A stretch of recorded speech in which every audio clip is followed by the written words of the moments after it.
గురుగారు నమస్తే. శ్రీమాత్రే సో నమః. ఇటీవల కాలంలో మొబైల్ ఫోన్స్లలో, మన స్మార్ట్ ఫోన్స్లలో ఈ మంత్రాలు, బీజాక్షరములు ఇలాంటివన్నీ మనం వింటూ ఉంటాం బస్సులలో. ఇలా చేయొచ్చా? ఎక్కడంటే అంటే దానికి ప్లేస్తో సంబంధం లేకుండా ఎక్కడైనా వినొచ్చా? దీనికి ఆన్సర్ చెప్పడం కష్టం. ఎందుకంటే ఉపాసనలో ఉన్నవాడు ఎప్పుడైనా సరే ఒక గురువు దగ్గర బీజాక్షరాలు ఉన్నటువంటి మంత్రం ఏదైనా ఉందంటే, ఇప్పుడు గణపతి మంత్రం ఉంది, ఓం శ్రీ బ్రీం క్లీం గ్లౌం గం గణపతి ఏ వరద తరదనమే స్వామి, అది మంత్రం. ఇది గురువు దగ్గర ఉపదేశం తీసుకోవాలి.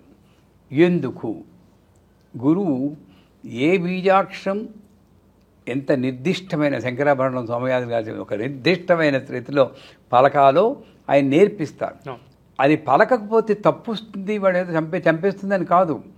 నీకు శ్రమకి తగ్గిన ఫలితం రావాలి అంటే ఓం శ్రీం హ్రీం క్లీం గ్లౌం గం, గ్లోం గం కాదు, గ్లౌం గం పైకి వెళ్ళాలి. అది చెప్పేవాడు గురువు. అంటే కరెక్ట్ పద్ధతిలో గురువు దగ్గర నేర్చుకుని చెప్పడమే కరెక్ట్. గురువు ఉపదేశం ఉంటే మంచిది, చాలా మంచిది. నెంబర్ 1.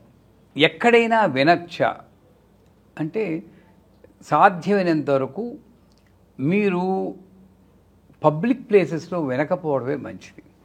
ఎందుకు అంటే దానివల్ల ఏదో అనర్థం జరుగుతుందని కాదు. 10 మంది 10 రకాలుగా అనుకుంటారు. మనం ప్రిమిటివ్ స్టేజ్, అప్పుడే సాధన చేస్తున్నాం, అది తట్టుకునే శక్తి లేదు.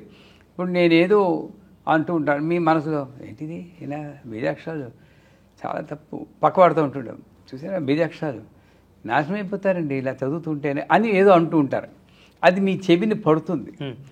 పడ్డా సరే నాకు పర్వాలేదు అన్న ధీమాగా ఉంటే పర్వాలేదు, కానీ మా బలహీనం అది అన్నారు ఏమవుతుందో అనుకుని అంటుంటాం. అందుకని బెటర్ పబ్లిక్ ప్లేసెస్లో బాహాటంగా పైకి చెప్పుకునే బీజాక్షరాలు మొబైల్ ఫోన్లో వినొచ్చు, కానీ మీరు ఇంట్లో వినండి. మొబైల్ ఫోన్ ఉన్నందువల్లే మనం ఇట్లా మాట్లాడుకున్నాం. ఇప్పుడు నా చిన్నప్పుడు అయితే ఆర్డినరీ కాలు, అర్జెంట్ కాలు, లైట్నింగ్ కాల్ అని చెప్పి గంటల తరబడి పోస్ట్ ఆఫీస్లో వెయిట్ చేసేవాళ్ళం. అమ్మవారు దయ తెలిసి మొబైల్ ఫోన్ ఇచ్చింది. దాన్ని ఈ రకంగా సద్వినియోగపరచుకోవడం ఉత్తమే. మొబైల్ ఫోన్లో మంత్రాలు వినకూడదు అంటే తప్పది. విజ్ఞానమే, అది కూడా అమ్మవారే. అంచేది. కాకపోతే ఎక్కడ వినాలి, బస్సుల్లో పెట్టుకుని నేనేమైనా పర్వాలేదు అంటూ వింటే అది అంత మంచి పద్ధతి కాదు. నెంబర్ 1. ఇంట్లో ఉన్నప్పుడు చక్కగా ఈ రిపీట్లో వెళ్తూ ఉంటుంది, అదే దాన్ని ఏమంటారు, యూఎస్పి పెట్టుకుని రిపీట్ మోడ్లో పెట్టుకుని చక్కగా మంత్రం వింటూ అలా జపం చేసుకోండి. మొబైల్ ఫోన్లోనే రిపీట్లో పెట్టుకుని ఏమీ తప్పులేదు. కాకపోతే నువ్వు ఉపాసన చేస్తున్నావా లేదా ఏదో సాధ్యామని చేస్తున్నావా అన్న దాన్ని బట్టి కొన్ని కండిషన్స్ ఉంటాయి. ఉపాసనా పరంగా చేస్తే చిన్న చిన్న మంత్రాలు, ఓం గం గణపతే నమః, దానికి ఏం మీకు దీక్ష అక్కర్లేదు. ఓం నమ శివ. అసలు బీజాక్షరం అంటే ఇందాక చెప్పాను, చిత్ శక్తి అష్టోత్తరం అని ఉంది శివుడిది. దాంట్లో అకారాది క్షకారాంత వైఖరి వాక్ స్వరూపాయన. వైఖరి అంటే పర, పశ్యంతి, మధ్యమ, వైఖరి అని 4 స్టేజెస్లో శబ్దం వస్తుంది. శాస్త్రం ఏం చెప్తుంది, నువ్వు బయటకు వచ్చి శబ్దమంతా కూడా బీజాక్షరమే. ఇంకా మీకు చెప్పాలంటే అడిగారు, మంచి ప్రశ్న అడిగారు.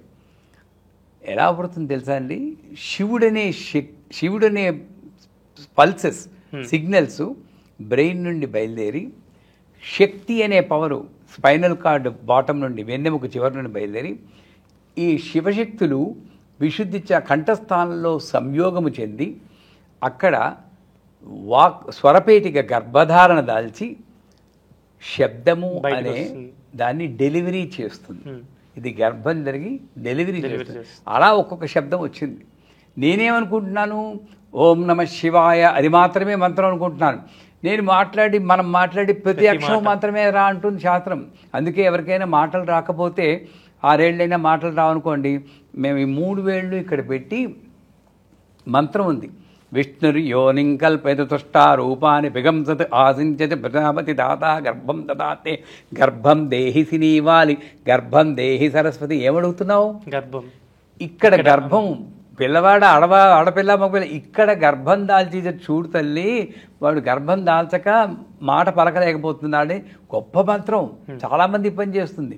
ఆ మంత్రం 16 సార్లు జపించాలని చెప్తాం.